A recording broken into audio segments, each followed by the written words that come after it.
Hello and welcome to Gather, the 13th edition of ASU Cares Storytelling event.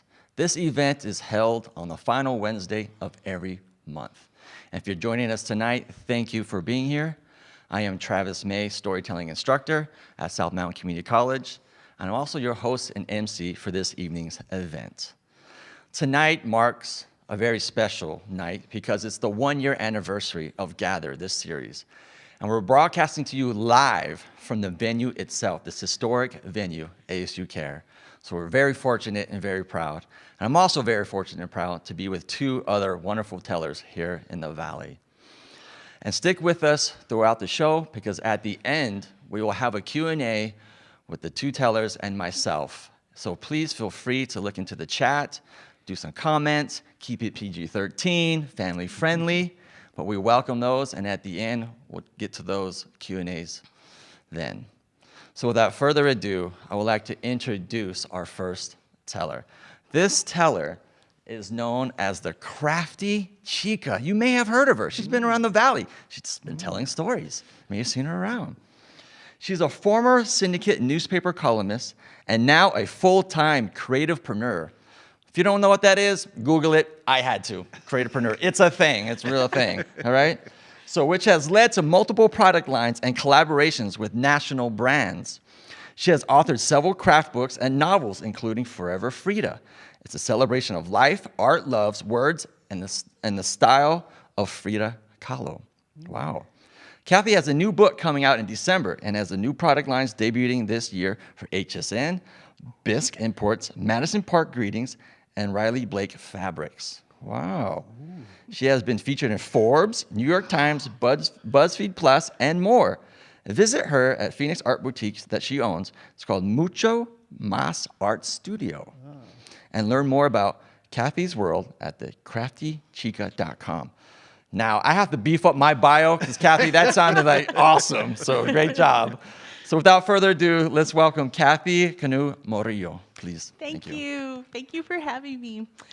Now, in my dreams, it wasn't a dream, it was reality. I knew I was meant to write books, to write novels, women's fiction, juicy women's fiction. I knew this in 5th grade because I would write these little stories and my teacher would have me read them to the whole 5th grade class. I kind of put it on hold, just knowing it would be something in my life as I grew up, got married, and started my crafty career. But around the time that my kids were in grade school, I knew the time had come that I wanted to start working on that first novel.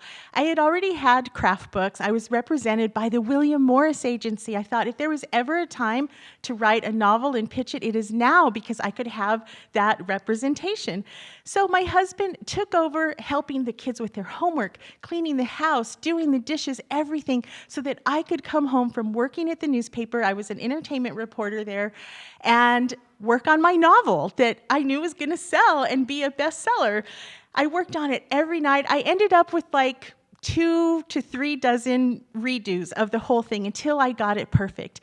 And sure enough, I was able to get representation from a wonderful book agent at the William Morris Agency.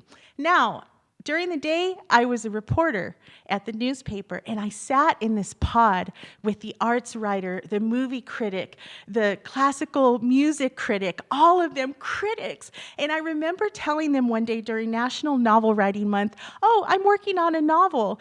And they kind of politely chuckled as if I had told them I was building a time machine in my garage. So all throughout the weeks, they'd be like, "How's that novel coming along, Kathy? Like, how's that time machine coming along in your garage?" And I'm like, "Oh, it's going good. I'm writing away. I'm at this many words." And I just had this sense like they didn't quite believe me. Like they knew I was trying, but they just weren't kind of believing it. That made me want to work harder.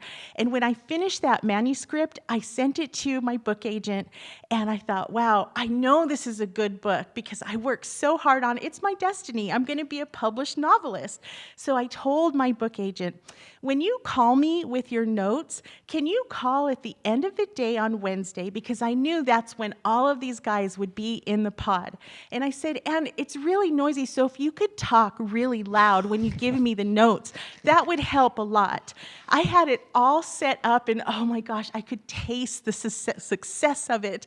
And I got a notepad, I got my felt pen, and I wrote down possible revisions, word count, marketing plan, publisher ideas. I was ready for this call.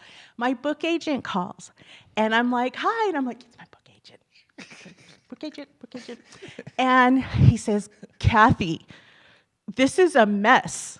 This book is a mess. I didn't even finish. I didn't even make it halfway through. It was a waste of my time. Have you ever read a novel before? Do you understand the concept that the main character has to end up the opposite of how they started by the end of the... This is just, it's not even worth going into. You just need to scrap it. And I don't even know if you should start over. Maybe you should just focus on your crafts. And I was like, And well, he's telling me that. I'm like, yes, I understand. And I could see my tears landing on this notepad and, publishing date. The ink is spreading across from my tears. And of course, everyone is super silent. And I said, okay, thank you so much. Let's touch base later. Okay, I'm really sorry, Kathy. That's okay, thank you. And I hung up the phone. And I just had to catch my breath for a moment, and I went back to working on my computer, and everyone started working on their computer. We could hear the keys typing, and one of the guys says, I'm really sorry, Kathy. I know you worked really hard on that. And I said, it's fine. I knew nothing would come from it. I'll be right back. And I went to the 5th floor. I was on the 7th floor. I went to the 5th floor women's bathroom, went in the handicap stall. And if you've ever seen Mexican novellas, the ugly cry slide down the wall, that was me, because I felt so stupid. Like, I had given up that time with my kids. Everyone believed in me. I believed in me. And I sucked at it. I blew it. And I waited until the day was over and everybody had left. I gathered my things. My husband picked me up. It was a somber night in our house, lots of tissues. And wouldn't you know, within a couple weeks, I get a call from this book festival that wants me to go and teach Latina authors how to make shadow boxes themed after the characters in their books. And I'm like, this is cruel. The universe is so cruel. But I thought, you know what? I'm going to go hang out. Maybe I'll find some new books to read. I taught my class, and I got to listen to the other authors read their books, and I went to every single panel. And a light bulb went off, and I knew exactly what I did wrong with that manuscript. I came home, and I remember telling my husband, I know what I did wrong. Like, I just need to give it one more shot. And he's like, okay. Like, TV dinners again, kids. But he's like, whatever you think, I know you know this is your destiny. And I rewrote it. By this time, that book agent had quit, and another girl came in to fill a spot, and she's like, my mom is a crafter, and she loves your brand. She's always on your website. Like, I think we can do this. So I gave her the manuscript through email. She writes me back, this needs work, but I can sell this book. All it takes is one person to sign on. And by this time, I had already left the newspaper because my Crafty Chica brand had really taken off, and I had lost all sense of I just thought, what have I got to lose? Let's just go for it. And wouldn't you know, out of the several publishers she sent it to, 3 of them bid on it. And I ended up with a 2-book deal at one of my dream publishers. And you'd think that would be the end of it, but around the time, it's a very long process getting a book published, and there was one night when we had a reunion for the newspaper staff at a bar, and I grabbed my bag with all of my stuff in it, and I'm at this reception, and we're drinking cocktails, and one of the art critics says, remember when Kathy tried to write that novel? And I said, oh my God, look. And I go, I just got the book cover in the mail today. Wow. And they all stop, like sobered up in an instant. What? And I go, yeah, I figured out what I did wrong, and I rewrote it like 1,000 times, but it finally sold. And they were like, well, you know what? Good for you, right on. But the ultimate moment of in my dreams coming true into reality was going into the bookstore And I had actually called them a week before, and I said, I have a novel coming out next Tuesday. Can you make sure to have it on your shelves, new in fiction? Thank you very much. Okay, I go to the bookstore as soon as they open, and there is my very first novel on the bookshelf, new in fiction. And at that point, I knew it just took a while to get there, but in my dreams really became a reality. Wow. Good job, Kathy.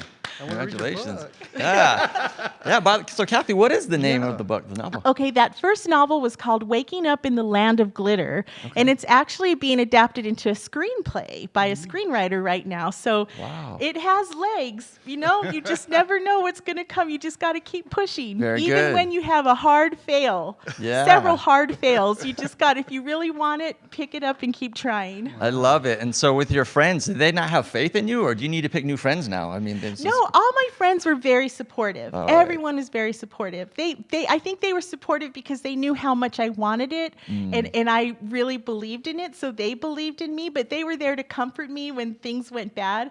But the coworkers, you mean in the pod, I think they're just in a different world. We're very different people because I was the entertainment writer, and they were like the art critics. I got it. So we were on two different levels of things. Their novels were like 5,000 pages, whereas mine was like 300 pages. That's good. It's readable. It's manageable. Very good. Yes, Yeah. yes. I really love the image of the telenovela crunching and slipping. I mean, I have yes. 3 boys, and I've done that myself. I'm That like, is "Why a did real you spill the thing. milk?" Yes, that is based I don't on real know life. why I told that to the world, but yes, it happened. But Kathy, thank you again. I appreciate your Thank story. you. Very, very good. So thank you, folks. Hope you enjoyed our first story by Kathy. Our second teller for the evening, let me just read his lovely bio here as well. He is an educator, a musician, storyteller, and yogi. I did not know that. Very good. I saw you stretching here earlier. Makes sense. All right. He's an American griot, a traveling storyteller, a musician, poet, and an urban shaman all his life. This modern edutainer, again, Google that one, all right? Edutainer, yeah. Okay. Has spread the word of healing story and music and concert halls, community centers, classrooms from Ghana to Hawaii, all right, from Mexico to Ireland, and from Juneau to Miami Beach. Been a lot of places. His music has graced Grammy award-winning CDs and documentaries. He has written, produced, and published books, plays, and songs. Wow, CDs and instructional media. Done a lot. That's pretty good. He lives in Tempe, Arizona with his wife and 2 lovely daughters. For more information, please visit SuléGregWilson.com.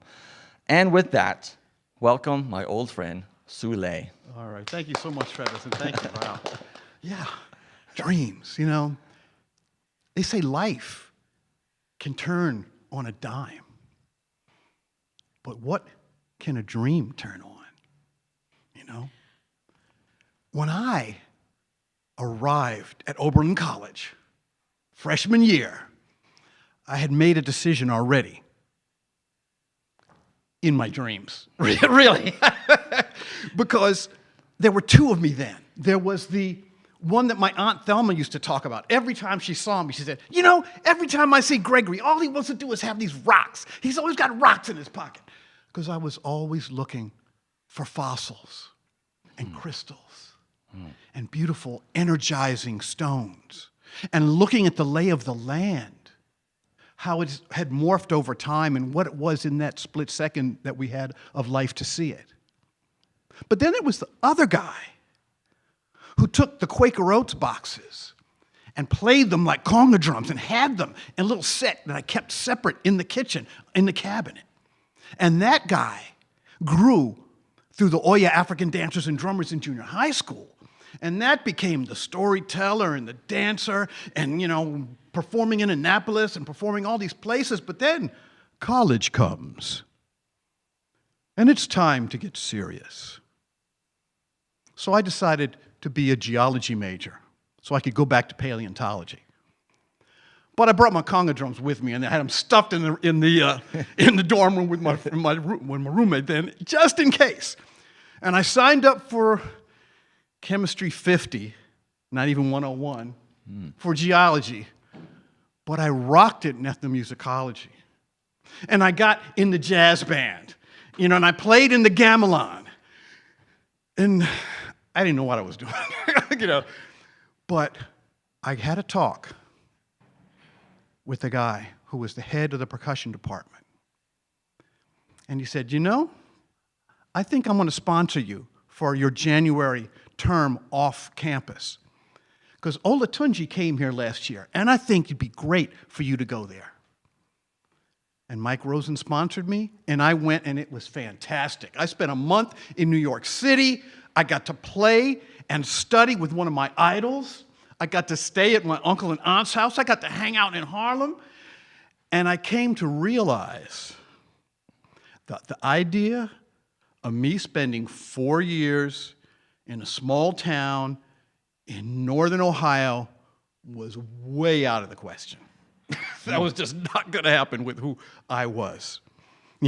So I even though I took classes private lessons in the con, but I didn't, some way, I just didn't manage to go and talk to Standard Oil or any of these people like that. But after I did that thing with Olatunji, I came back.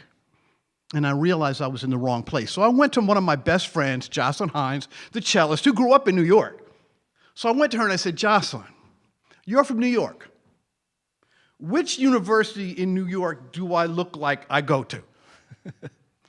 She gave me the up and down. She said, NYU. So I applied to NYU. Wow.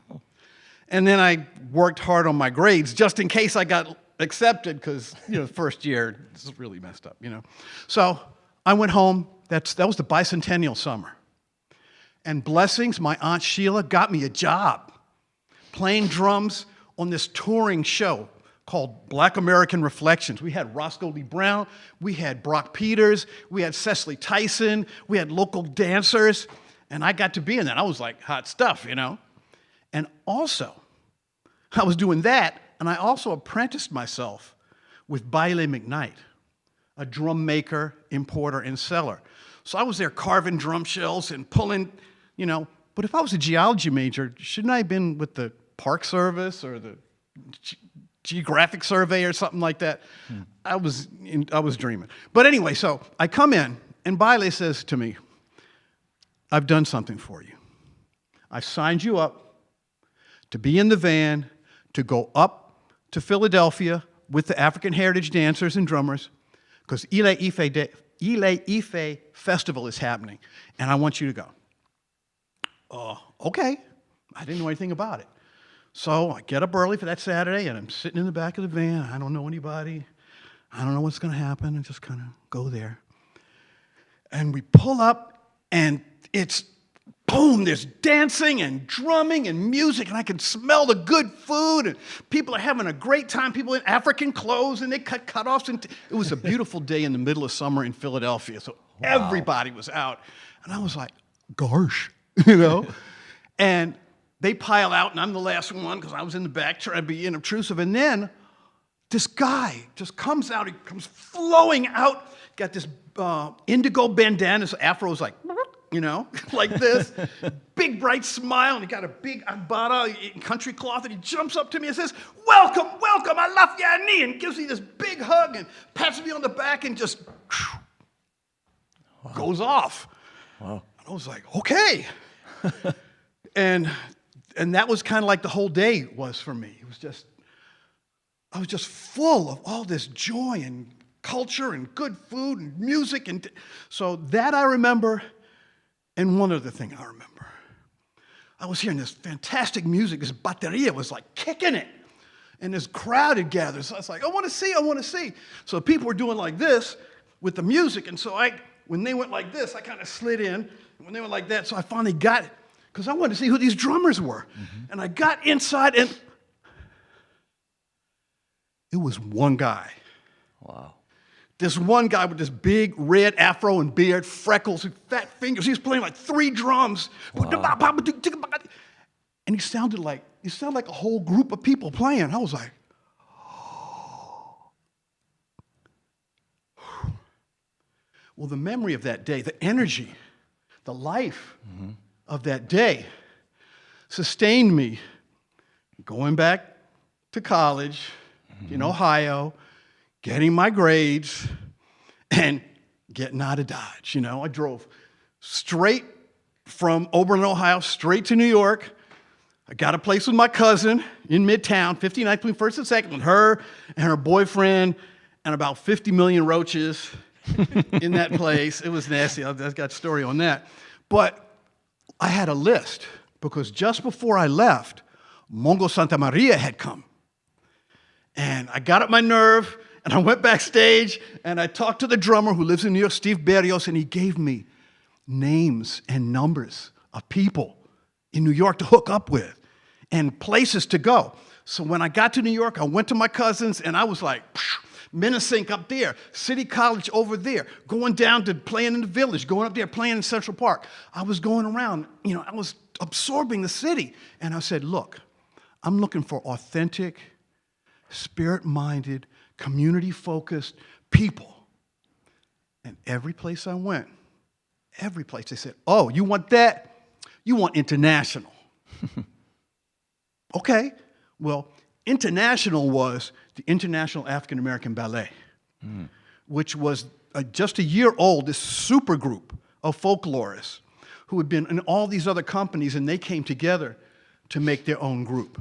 I mean, these are people who had studied for decades with masters, people who had gone and lived for months in the motherland, people who sewed and cooked and ate and prayed this stuff, not just did it on the weekends. These are people who understood that when you talk about music as medicine, it's not a metaphor, it's not intellectual, it's real life. It's what you can do when you dedicate yourself and make it your dream. It can come true. Well, I said, okay. Well, in order for me to find these people, I had to ride the train almost to the end of the station. Then I had to get off and take the bus. Then I had to walk about 4 blocks, all with my drum, for a Tuesday night dance class, right? Humid night, so the sound carries, and I can hear this. It's like, oh, this sounds good. So my heart starts going a little faster. My hands get a little itchy. So I was like, New Horizons, Cultural Center, and Dojo. I said, okay, and it's like pulsing music. It's like, okay. So I opened the door, and it's like, if I'm open a dance class, it's popping. It's just this humidity of humanity just comes out and bathes you and makes you feel sticky and alive. and draws you right in. It's like, wow. And this woman with big hips was just leading the class. It's like, oh, this is great. I love this. And the drummers are over here. And I step in. It's the redhead dude. The guy that sounded like he was playing 3 or 4 drums. Wow. He was the one. Wow. And I was like, oh my God. A year later, and I'm back. Wow. So I had to just take it in and realize that my travels, my dream, I could not have planned this. What Steve Berrios gave me, what Aunt Sheila gave me, what Baile gave me, what Mike Rosen gave me, all this stuff led to this moment. So I realized that chasing the dream is not about a goal. It's about being. It's about inner achievement that sets the world in motion to put you in the place you have to be. And when I saw him there, it's like, this is the place I'm supposed to be. Wow. Oh, and the guy with the big hug, he was in the same group. Wow. But he had just left that group to follow his own dream of being a Broadway star. And so he exited, and I came in. Now, you can see he was on SWAT. He was in That Thing You Do. He's in Dear White People, stuff like that. Oba Baba Tunde. But, and I treasure him, been good friends with him. But now, the whole idea of chasing your dream is about being safe and glowing within. Wow. Well done. Thank you, Sulé. Good job. Awesome. A lot of fun. For those of you out there, we're just going to pretend we hear a loud roaring and crowd. Superstar. Yeah, very good. Sulé, I always appreciate you telling. You're very animated, and I love that about you. You use your whole body to tell the story, which is always awesome. I wanted to kind of follow up with you about the man, the drummer, the guy with the afro, and he said he had a red beard, right? Or Yeah. something? Yeah. Yeah, it's a West Indies heritage. He's got big red beard. Red beard. We call him Scorch. He looks sort of like Animal. Scorch? He looks sort of like Animal in the Muppets. Yeah, Oh, he's got a rough voice too. Oh, yeah, that guy. Oh, that's a perfect image. So Score, yeah. So Yes. with him being the drummer, and I know you're a drummer as well, did that have a huge influence? That man in those moments, did it have a huge influence on your drumming? Huge. Yeah. Because it let me understand that, how the parts intertwine. And that place that I took so long to get to, I went to that place every Tuesday for the next 2 years. Wow. And that set me up to be able to become part of the very first Dance Africa program, which has been going on since 1978. And I got to be in the first one, but I wasn't a drummer. I was a dancer dressed in white. You know what I loved is it just reaffirms how when you go after your dreams, there is space, there's room for all of us. And for that guy to go after his dream of being an actor allowed you to step into your dream. There's enough for all of us to go after our dreams. And once you realize that, it's really limitless. Yeah. So that is such a beautiful story. That's a very good point, inspiring. Kathy. Yeah, it's a really good point. It's kind of it's like people come and they go, right? And we fill voids that were maybe once there. And then you filled it. Yeah, that's But cool. yeah, no, I think it's awesome the way you even had the drum circle. I saw it there. I wasn't there, but I saw it when you were telling it. So I felt the humidity. yeah, I was like, yes, save me. right. Of the dancers and activities. It's like, it's getting hot in here. Let's go. But don't take off all your clothes. No, I won't. It's PG-13 show, family friendly. Yes. Well, thank you, Sulé. I appreciate it again. Very great job. Thank you. So everyone, to close out the tellers for tonight, I will be telling a story as well, and has a little bit of a different twist to it. You'll hear a little bit of a folktale and personal kind of intertwined. So this story was really taking place about an old man in ancient China, many years ago. And this man had a dream. He had a dream that he wanted to go to this mountain, this sacred mountain. He heard about it, people have told him about it, and he had this vision, and he dreamed about this vision of what he saw. Beautiful mountain, beautiful trees, maybe some rivers, some lakes, the air. He always wanted to go. So he decided, well, I'm going to take the plunge. I'm going to go. And so finally he did. He saved up money, packed food, and he went on the trek. And he walked for about a week. And when he finally got to this mountain, he stood up, and he finally said, I have arrived. And he started to hike up the mountain. And when he started taking each step as he walked, he was kind of confused. He looked around and he saw these trees were kind of old and ancient and gnarly with no leaves. They looked like they were dead. He looked down on the floor. It was dirt. It was dusty. It wasn't something that he envisioned. But he said he took too long to go back. So he kept moving forward. He said, there's got to be, I had it in my dreams and my vision what this to be. As he walked up, he got to another tree line, which did have trees. It was kind of a forest. And he kind of was on kind of a mountain cliff. And as he walked, he heard this roaring sound like it was a lion or a tiger out in the forest. He didn't know what it was. It scared him. But he kept on walking. It sounded like thunder roaring. The clouds actually started to come in. The wind kicked up. And he heard this roaring sound again. And as it did, it frightened him, and he slipped. And as he slipped, he fell down on this cliff. And he was grabbing. And finally, he grabbed something. And it was a branch. And this branch held him there. And as he caught his breath, he looked around. He looked up where he came from. He looked down. It was hundreds of feet down. And he didn't know what to do. He looked at this branch, and it was like it just jutted out of nowhere. And he was just hanging on it. And at the end of this branch, he saw something. It was like this plump strawberry right at the end. He thought to himself, how weird. But it was the juiciest looking strawberry he had ever seen. So as he was holding on, he plucked it and took a bite. And as he did, the juices ran down his chin. And this was the sweetest strawberry he'd ever been. And as he looked out, the wind kind of subsided, the clouds kind of opened up, and there was a valley as he looked out. And he saw the sun hit this valley, and it was the most beautiful sight he has ever seen. The sun kind of hitting the mountainside, and he looked at it, and it was so beautiful. And he realized right then and there that that's what he was dreaming about. He had arrived. He finally got the courage. He got up, and he climbed out off the cliff. And he knew that he achieved his dream. Now, I had a dream as well. I always wanted to go to the Caribbean islands, St. John specifically. It was the Garden Island. I had read about it. I had heard about it. Always wanted to go.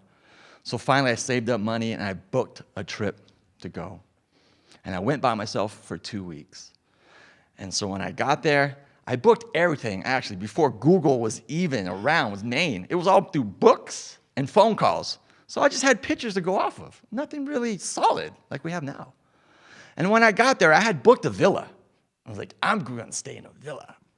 And I got there to the villa, and I walked into the courtyard, and I thought, what is this? I looked, is this the right place?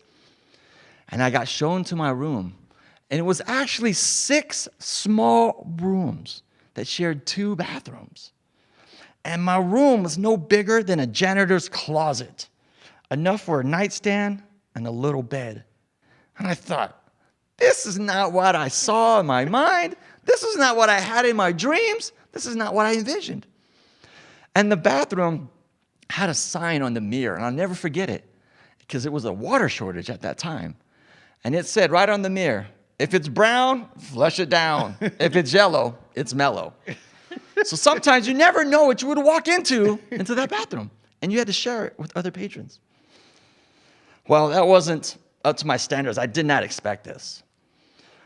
Well, I was there, like I said, for 2 weeks, but about my second or third day, I went and I rented a little dinghy boat. And if you don't know what a dinghy boat is, it's kind of like those gray rafts that has a little motor on it, and you can cruise around. And so I rented one. And when I rented it for the guy, he said 2 things. Come back in 4 hours, and don't hit any rocks, because you don't want to cut it open. Stay away from edges and sharp rocks. I said, cool, no problem. Easy enough. So I took the boat, and I was cruising, and I cruised around the shore, and I cruised out farther from the shore. And I was cruising. The wind started to pick up. The clouds started to come in. It started to thunder, this roaring thunder sound. It sounded like a lion or a tiger. And I started to get scared because the wind picked up and the waves picked up. And I remember as I was rolling the boat, driving it, the waves hit the boat so hard, it flew me up in the air and had landed almost on the front of the boat, almost outside of it. I almost fell out. And it scared me to death. And it kind of knocked me out for a quick couple seconds. So as my heart was racing, it was beating, the wind and the waves just kind of pushed me and pushed me and pushed me. As I got up, I looked around, and next thing you know, got lodged. I go, oh no. And as I looked, I'm about a mile away from shore, and I'm stuck. And as I look down, I see these pile of rocks, this outcropping, like it just jutted out of nowhere. And there was a little patch of sand, like a little patch of beach right on it. And only about 2 people could stand on this little rock. And it was just there. And that's what I got stuck on. The first thing I thought was, did it slice open the boat? And am I going to be stuck? So I try to jar it. I try to move the motor. Everything's stuck. So I get out of the boat and see if I can lodge it. And when I did, I stood up kind of on the top of the little sand, right on top of the outcrop of the rock. And then the wind kind of subsided. It kind of broke away. The waves calmed. The sun kind of shined through. And as I looked out, I saw the British Virgin Islands. And it was a set of islands that looked like it was floating on the water. It was the most beautiful thing I've ever seen. I looked back at St. John. I could see the sun hitting the sand and the white just flickering like glitter. And I thought, wow, this is what I had in my mind. This is what I dreamed about. And I was there for some time. The wind shifted once more, and unlodged the boat, unlodged the dinghy. I jumped back in, and I finally got the motor to work, and I cruised back to the bay. Well, at this time, I didn't realize I was actually gone for about 4 hours.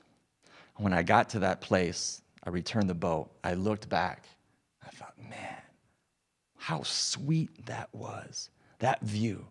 It's etched in my mind, and that will forever be in my dreams. Thank you. Yes, you may clap. I do have an ego, folks. If you're at home, please clap. I like it. I don't know what you're doing. I'm just going to pretend you're liking the story. I have no idea. I was so worried, and I'm like, he's alive. He's standing right here. He made it through. But, He's not going to die. but as you're telling it, I'm like, oh Thanks, my God. Kathy. Yeah, I'm not a hologram. Yeah. I am here in flash. I appreciate it. Cut your feet up on the rocks. It's like, oh, Yeah. So thank you, audience, for there. Just a reminder, questions. I'm opening it up to questions in the chat. I have a few that I'm going to ask of myself and my two other tellers. So we'll begin with that. But feel free to post it in the chat, and we will try to get that answered for you. So we want this interaction. We want this kind of back and forth.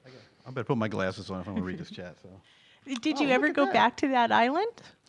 I've never been back, but it is on my list to go back. You know, that was when I was single, over 25 years ago now. So it's been a while. You need to go back. It's You need to time. go back. Yeah, it is time. It's time. Maybe I'll bring the family and kids back with me. A different boat, though. Yeah, a different boat. I don't know if I'll do the dinghy boat thing. I don't recommend it. Maybe an aluminum boat. Yeah, maybe a ship, cruise ship.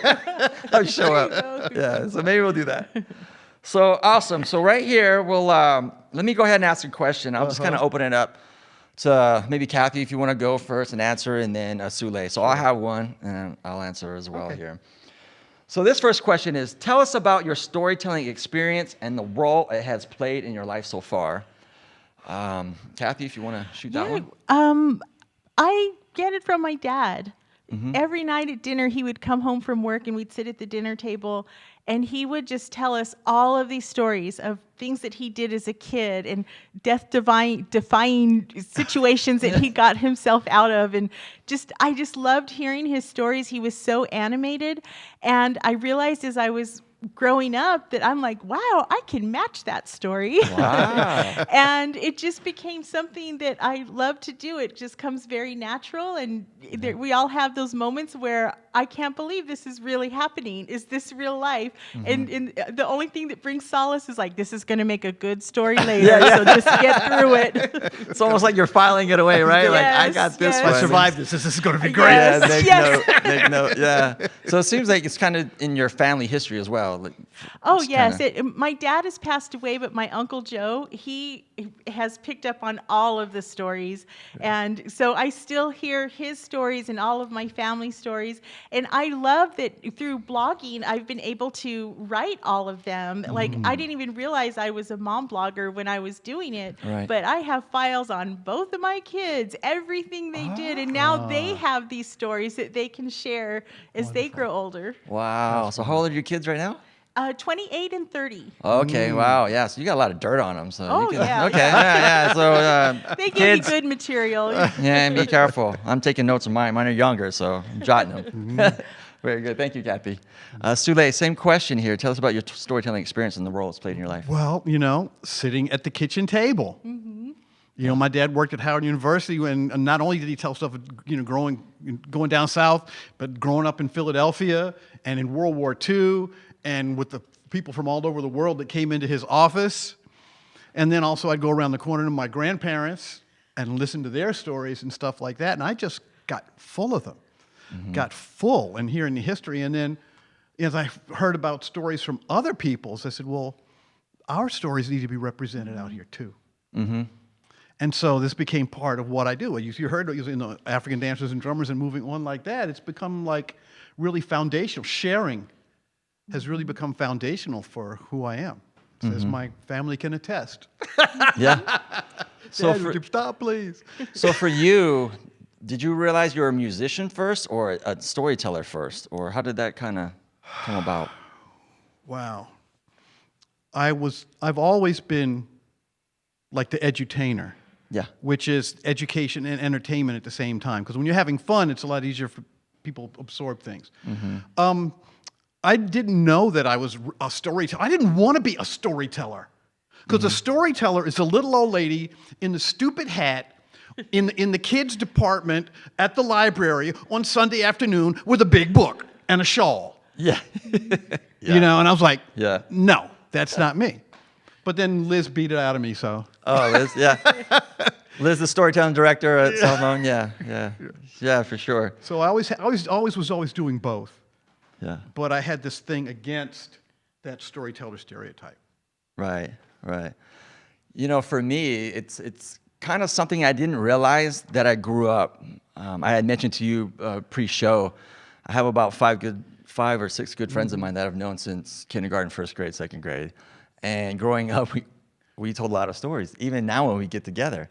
But it didn't really click with me that we were actually doing that. We were the griots, right? We were the storytellers. We tell a lot of stories about our neighborhood growing up, and those are really fun. Everyone's version's a little bit different about what events, but it was always instilled in me. But it was when I was taking classes. I took a class storytelling at South Mountain Community College, and that's kind of where it started to really fester up. And then Marilyn and Liz, now my colleagues have really got that in me. And so storytelling was really, it's a great way to communicate, great way to voice who you are.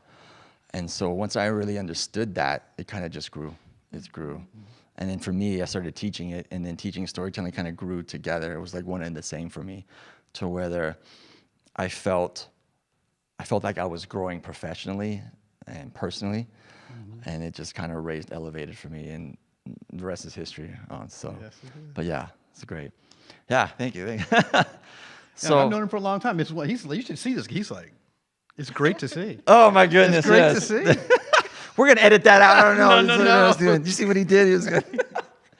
I'll go to right here on the screen here from Colleen. It says, "Who supports you, and who do you have to overcome?" Wow, that's a digging deep right there. Yeah, that's a heavy one. Okay. So who supports you, and who do you have to overcome? That's one of the questions. Kathy, you think? I think that I've kind of curated my life to where it's just we all support each other. You know, they say you're the sum of the 5 people you spend the most time with. So we have our ugly cries together. We help each other. We have our joyful cries together.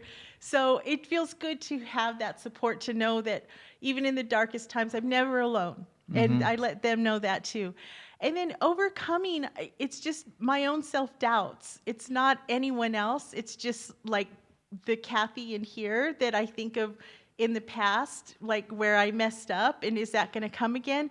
But my best supporter is future Kathy. Future Kathy is like, you got this. Come on, every time we go through this, I'm waiting for you. You can do it. So it's all up here. It's all up here. So I think that's probably my best supporter, is knowing future Kathy is there waiting. Oh, that's a good way to put it. I never thought That's of that really way. cool. Yeah, yeah, well put. Yeah. Okay. Sulé, what do you? I don't want to say anything else. That was too cool. Yeah, that's too good, huh? Yeah. I would say your wife, because I know your wife Well, too. it's true. It's true. Yeah. I mean, my family, my wife, and my kids, and they are what hold me up. Yeah. And then, you know, as I'm just looking at these wonderful comments, all those people out there that appreciate what we do, what I do, what I bring forth, and trying to share and sustain, that is amazing. That's what holds me up. And what holds me back is me forgetting and that there are people out there that want this stuff, that need this stuff as much as I need it, and really want to hear it and want us to share it.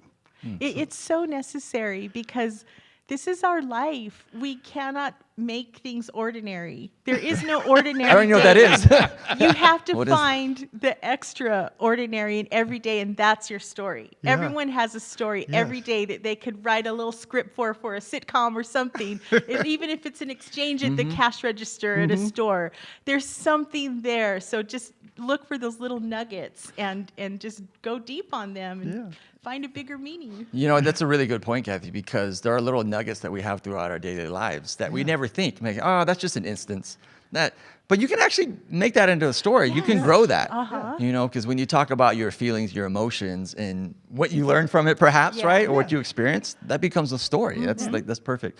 So you're right. It's about listening, not just necessarily listening with our ears, but also our eyes Being and aware, our heart. being in the moment. Being in the moment, just paying attention. And so you're exactly right. It's just sometimes those casual moments can be good stories, right? And I kind of agree with you as well. For me, I'm my worst own critic when it comes to it, you know, and then my kids, of course, they're like, Dad, nah. Pass on that one, Dad, story, pass on that one. But as far as it's in between my ears, right? It's up here for me. And so once I got over that, because the fear factor took me for a long time for that. And once I got over that part, right, I grew over that, spiritually, professionally, personally, then everything was butter after that. I learned to deal with it. Yeah, but it's a process. You have to go through it because you kind of get in your own head. Yeah, and especially like celebrating the times. Like it took a long time for me to share this story. I was so humiliated. Right. I was so embarrassed to go into work every day and see these people who I set it up. I set it up, you know. But now I laugh at it, and I just want to go back and hug that Kathy and say, nice. Your intention was wrong. It was to prove yourself to them, not to you. That was the takeaway. Was you have to do things for you. Yourself. And so, yeah, it's just celebrating the good and the bad and what you learn from it. Yeah, Crafty Chica. awesome. I love it. I'm stuck with that image of all your stuff written in a felt tip, just blotting out. Oh, it on that was pad. a moment. It's still in my head. It was a moment. I was like, I got this message loud and clear when I saw that. I'm like, why did I choose a felt pen today? I'm so dramatic. That's funny. It's good imagery, though. It's great That's about imagery. it. Yeah, it kind of goes with the next question up there that I see is, what advice do you give to storytellers? And our storytellers is different from men and women. And for me, the advice is storytellers is about the emotion, the feeling of it, right? So when you can give descriptions, that's what it's about. And I always tell my students, stories, you have images in your mind's eye. All I'm doing is telling those images to my audience. And that's storytelling at its basics. Yep. And because we're all very visual, we can see things in our mind's eye, we can do that. We have that ability. And our experiences, especially if you experience something, you went through it. You were there. You saw it, right? And so just telling what you saw, what you experienced, that's storytelling right there. You can do it. So that's kind of one little tidbit of advice. Do you have something as well? Yeah, I'm totally in agreement with that. But in relation to what you said, that observation. Yeah. Because like I'm sitting in the classroom, and all of a sudden these kids come in and they start jumping around and pirouettes and they're doing all this ballet. I'm like, I didn't yell. I just opened up and took the energy in. And then they jumped and jumped and jumped and they left. And then one of them came back and said, "Sorry, Mr. Wilson, we were doing a truth or dare." And I said, "Fine." But that's it, the observation and the emotion, and then being honest, being willing to be honest. The feelings. Yeah, the feelings. Yeah, that authenticity, right, is what Yeah. you're talking about. Yeah, for sure. That's so scary. I would say just start. You know, don't think it has to be perfect. No. You can start. Like if you need inspiration, look up hashtag storytelling on Instagram or TikTok. And you will see so many people in so many different situations telling amazing stories in 1 minute. They get it all in there. If they can do it, we can do it. So just start somewhere. You owe it to yourself to make your mark on the world and share these things. The first time, is it going to be hard? Yes. But the more you do it, the better you get at it. That's true. So just take that time to do that. Yeah, it's kind of, someone said to me one time, sometimes you just got to get out of the way of yourself. Right. And that's the truth. Sometimes you just got to take yourself out of the way. Choose fun over fear. There you go. Just go Fun have over fun fear. with it. That's what, when I take chances, I'm like, I'm probably this isn't gonna work, but I'm gonna see how far I can go. I'm just gonna, no expectations, just let me have fun with it. And then it's like, oh my God, it's really working. Okay, get situated. You know? Yeah, right, yeah. Just have fun with it. Yeah, I've heard one saying, it's a famous TED Talk, and I forget the lady who talks about it, but she had mentioned something is, a lot of people say fake it till you make it, but she was mentioning fake it till you become it, right? And that kind of always stuck with me. And it's a popular YouTube video, or TED Talks, but that's true though. Yeah. You kind of fake it, and next thing you know, you're that. You're that person, right? Practice and it then until you are. Yeah, there's a lot of truth to that being said. Mm-hmm. Another question I have for you, and Kathy, I'll kind of shoot it to you, is how was it working with the In Your Dreams theme, and how did you come up with the story that you chose? Well, that story was important to me because I had had that dream in my mind since 5th grade. And it was just so simple. I'm like, yeah, I'm going to be an author, and here's my books. I never imagined everything that went into it. That first draft was 2004. Published date was 2010. It took 6 years for that journey, for that dream. But the thing is I never kept it in my dreams. I always brought it to reality and made an action list and scheduled the time in. Granted, the time was after everyone was in bed. It was from 10 at night to midnight or 1 in the morning every night. I was like either 1 in the morning or 2,000 words until I'm done with this. Cool. But I did it wrong. So all that time wasted, but I learned from it. Then it's not wasted. It was, yeah, exactly. So it just, that it was the biggest, most far-fetched dream that I had for myself. And the fact that I followed through and did it, and to this day, 10 years later, I have not been able to do that again. I wrote 2 novels in those 2 years. Oh, wow. And this year I'm like, girl, come on, get that 3rd one done. Like, we're going to do it this year. Yeah, right. It was just like this magic time, the busiest time in my life of being a full-time working mom. And, so that's why this story really jumped out at me to share it. Got it. Perfect. Yeah, awesome. Yeah, I love it.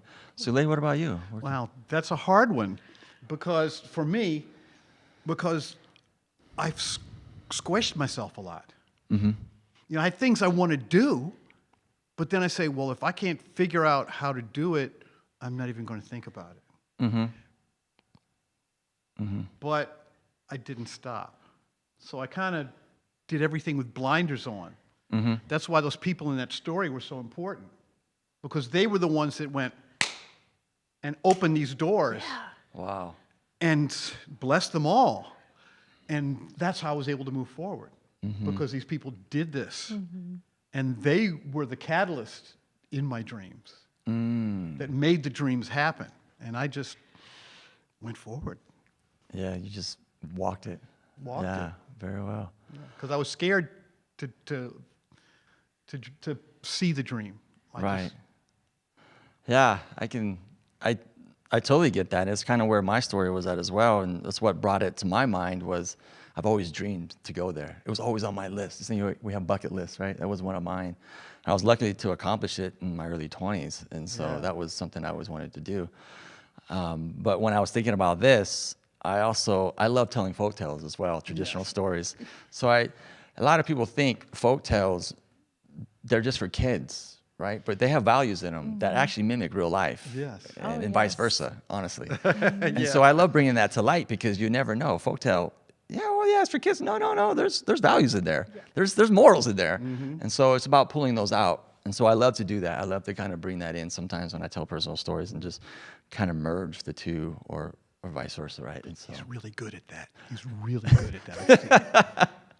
So that's kind of where it was in my dreams, and that's kind of how that really came about for me. It's something that just kind of popped out.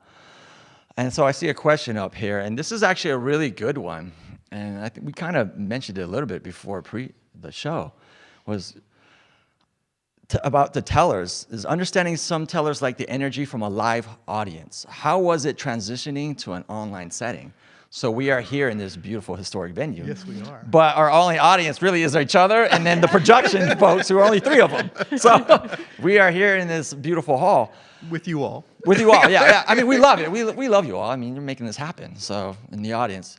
But yes, for me, it is different. It is different. When COVID hit and, for instance, teaching online for me, bam, that was totally different. I was used to having all my students in person, and then boom, we had to switch, right? So yes, the interaction is a little different. A lot of people, as far as teaching, the network is on and off. But even in a live setting, I love the in-person because it's that feedback you get. I would prefer that, of course. I may be speaking for the both of you, but I'm Yes, sure you the both are. of you as well, because you do get that feedback. You have the storyteller, you have the story, and you have the audience, and that's got to merge. And when you have those three together, it's wonderful. It's a beautiful thing, and we need that energy. We need that to keep going. So for tonight, I'm glad that we had each other, because it helped. It helped a lot. It helps to get our reactions. It's a big part of it. Sulé, how do you feel about it? Well, the same thing. And when I do things online, I say, let me see you, please. Yeah. Because a lot of people, they just want to put their name or that frozen picture. I said, Yeah. Can I see you, please? Yeah. So that we can talk here. Yeah. You know, this is, and I asked that, so I can get that. And if I get that, good. If I don't push it, but I wanted to be able to, at least we can, through each other's eyes, through electronics, interact that way. Right. But right. The live is magical. Yeah. Always. Yeah. I think that they're definitely different energies, Mm-hmm. and I'm thankful for both of them. Mm-hmm. I'm so thankful that we have like audiobooks or a hardback book. Yeah. I Right, love yeah. both of them. They both serve a purpose, and it's nice that we can find a way to continue doing this. And it is weird to talk to blank screens. Yeah. But I think it's just getting in the zone of the story and the emotion behind it, and just pretending like, okay, who's ever listening, my imaginary good. friends, here's what happened. But the downside is you can forget that there's people there, and maybe you overshare, and then later it's like, oh my God, it's on YouTube now. Yeah. Good point about that. Yeah. Sometimes we have to remember. Overshare. Yeah. Overshare. It's a little bit too much. But yeah, it's a good point. I think the technology, COVID made us be really creative in these things. Yeah. And I'm with you. It's a good thing. We found ways to do it. So I'm grateful for that as well. And so to have this stream live broadcast YouTube, this is awesome. This is Yeah. great. But yeah, I think if it would be a little bit more awkward if the two of you weren't here. It was just me by myself talking. I would just Seeing envision. the screen Yeah. with all of the comments, like seeing it move, that is like Okay. energy. Yeah, in we do have a itself. screen here, folks, that Yes. we can see the Yes. chat and comments. So thank Yes, you. okay, let me That see. is awesome. Okay. Cool. There's a question here I'll get to here. This is an interesting one. Wow. So what story would you tell to President Biden to govern this country of ours? Wow. What story? You have to think on that one. An Eshu story came to mind. Where Elegbashu, the trickster, says there were two best friends. One lived on one side of the street, other one on the other side. I'll do this real quick. Yeah. One on one side of the street, one on the other side of the street. And so Eshu, he's either white or red and black. So these two friends, he said, are you really friends? Let's see. So he walks down the middle of the street where both can see him, but he's painted red on one side and black on the other side. And he does a dance to get their attention. And then they come and talk to him. Did you see that crazy guy? Yeah, the guy in the black. No, the guy in the red. Oh. And then they get at each other. And he waits and goes back. And they go in their own houses, mad at each other. And then he comes back, switched. And he does the dance again. And then they see that the other one was right. Right. Yeah. So I think that's a good one. No, that's awesome. Yes. I can't top that, That was one. fast. That was good. That was real good. But go back to values in that story, Yeah. right? It's about perception, yes. right? Things. A lot of people are drawing lines, right? And so that's on point right there, Sulé. That's It very just good. went just like that. Popped Yeah. right in. But that's where we go to when we talk about folktales and things. Even fairy tales, myth, legends, hero stories, they have those in there that we can just draw out. So yeah. Any story you think for Biden? I have to keep thinking on Yeah, that. I don't know I can't either. top that. That was I can't good. top it either. We're gonna leave that one alone. Great job, Sulé. All right, this is from Michael. For all, what effect does the process of building and crafting your stories have on you or for you? What effect does the process of building and crafting? It's embarrassing. It's releasing. It's frustrating. I mean, this story I told tonight, I did like 8-10 different versions, and then I threw it out again on the drive here. Yeah. Because I was trying to do it, it just didn't work. So it's like I said, you have to be honest with your emotions, Right. which is really, because if you don't do that, it's like people aren't going to pay attention. Right. And right. then there's no message if there's no feeling behind it. Right. But yeah, it's like bouncing back between my intellect and my emotions and trying to find a balance that will resonate with somebody else other than my ego. Right.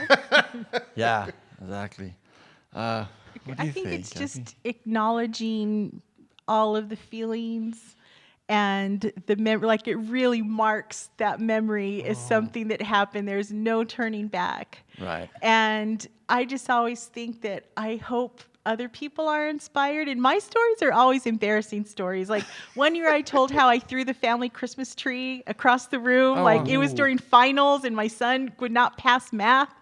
And I was really scared to tell that story. And at the end, all these moms were hugging me. Like I once threw the Thanksgiving turkey out the window. no. And like I threw the tree, but it was like Christmas night. And you know, like we all had these relatable moments. Yes. And I'm like, it's the Weird Mom Club. Like, Oh, wow.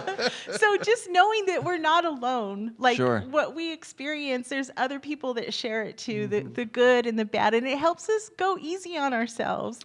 So Yeah. after I tell a really difficult story, I'm just like, okay, that happened. We did it. That did and happen. there's more to come. Yeah, that happens. You kind of told on yourself there. Instead of the crafty chica, you might be the crazy chica. I don't know. I know. Chica, Yes. Oh, you're throwing trees, huh? Wow. It was lightweight. It was artificial. All right. And now the story changes. All right. Well, very well. For me, it's just authenticity. I think it's just about that, being authentic for yourself and for the audience as well.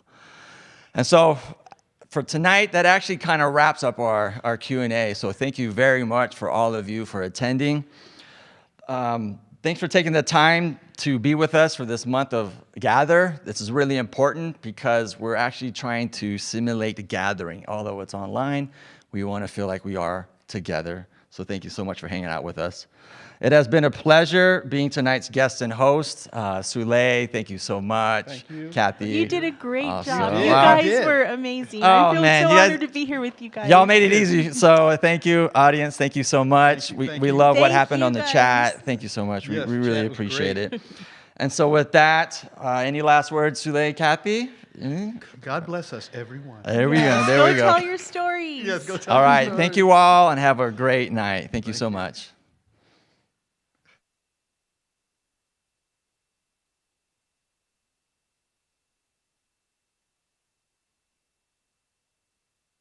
CARE's next live stream will be second part of the 1-year anniversary celebration for the Beams live music series, and it's tomorrow at 7 p.m. Singer, songwriter, and acclaimed indie folk multi-instrumentalist Grace Rowland will be broadcasting live from the venue under her Rising Sun's Daughter moniker. ASU CARE is stoked to have her back as she has performed this series in 2020, but it was remotely with Zoom. We hope you will tune in from home whenever you get the chance. The next monthly Gather event will be on Wednesday, May 26th at 6:30 p.m. These shows are always on the last Wednesday of the month, and it's going to be another awesome show, and the theme is Fast Friends. At first, I thought it said Fast and the Furious, but that's a whole nother event. This is Fast Friends. All right, that conjures up a lot right there. Yeah. Watch all of these live stream events just as you're watching now on ASU CARE's YouTube, Facebook Live, or Twitch. We recommend that you subscribe to ASU CARE's YouTube channel so you'll never miss a show. ASU CARE is a self-sustaining venue that has been presenting free live stream arts programming since April of 2020, creating paid performance opportunities for Arizona artists during a time when we all need the inspiration and togetherness that all the arts provide. The venue receives no funding from the state or the university and has had no income for over a year. Wow. And needs your help to get back on its feet. So please reach out and help. If you're able to do so, we hope you'll stop by ASUKERR.com, ASUCare.com. On your way off your device tonight, click the gold Give Now button to donate to ASU Care. We're helping sustain the arts, artists, and one-of-a-kind historic venue and ensure it can serve our communities with the beautiful arts program in 2021 and beyond.